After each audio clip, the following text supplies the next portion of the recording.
Welcome back to day 2 of my build log for my new game, Dying of the Light. So the objective of today's video is to talk a little bit about why I'm doing this and where I'm coming from. In my introductory video, I made a quick statement about how, this was intended for box gamers and that it helps you avoid the hassle of all of getting into tabletop wargaming, but I didn't really give you my background. So first, let me show you what I first started with. I first started with tabletop wargaming, primarily Games Workshop products. This is part of an army that I've been building for the past maybe 15 or 20 years. This is a Space Marine Dreadnought from Warhammer 40K.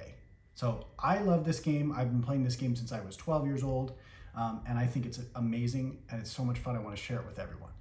However, in order to get to this final model, there's a bunch of steps in between. First, buy it in a box. And this is just one model. Now this is a particularly big one, but you're gonna need 10, 20, even 50 or 100 of these models to make up one army to play a full-size game. This box retails for somewhere around $50 to $60, and you're easily in $500 if you wanna start one army that's just for one player. So that's a significant financial hurdle. Second challenge is, even once you bought that model, inside that box, it's not a finished thing. It's a bunch of these pieces. And all these pieces need to be clipped apart, glued together, sprayed and painted. Here's a partway along Dreadnought, another one of those similar types of units that I had before. This one is only partially built and painted. There's a huge amount of work that's involved in this.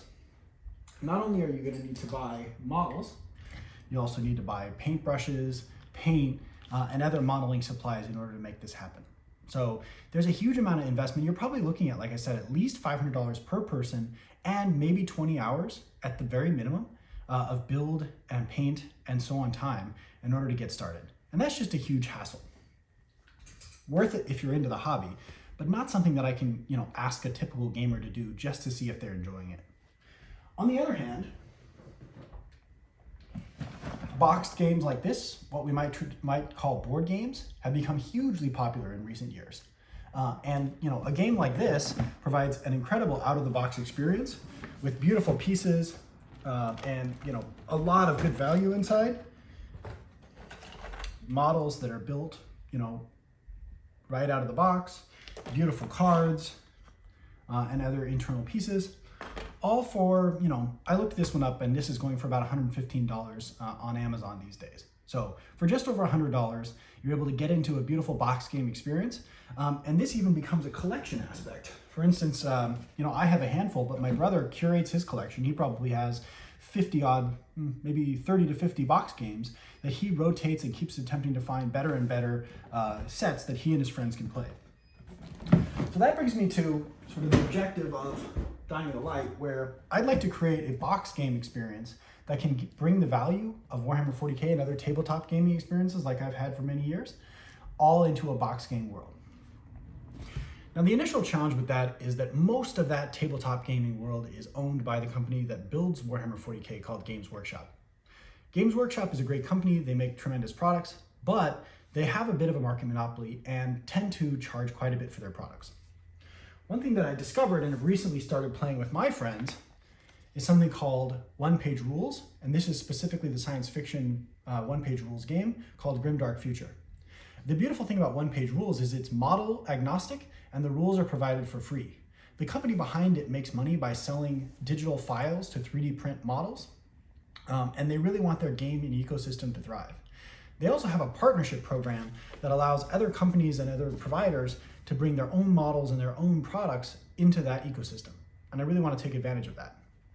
Not only is the game, are the rules free and are you allowed to use any models you want, but the game is actually somewhat simplified so that I think there's a chance you could pick it up and play it in just 1 or 2 sessions and have a really good time. So I'm excited about Grimdark Future and one-page rules and what I can do with that.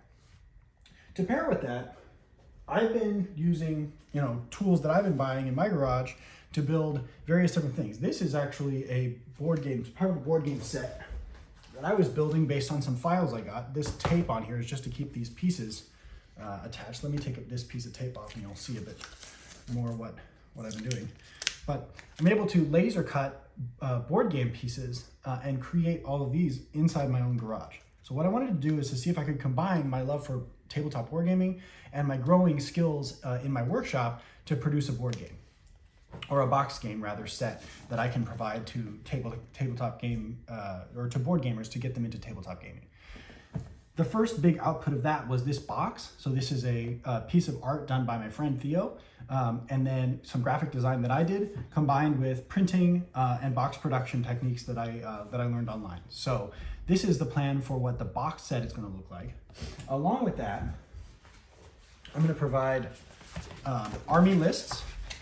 Probably going to try to improve these into a card-based format, but army lists for 2 different armies that are evenly matched and good to play against each other.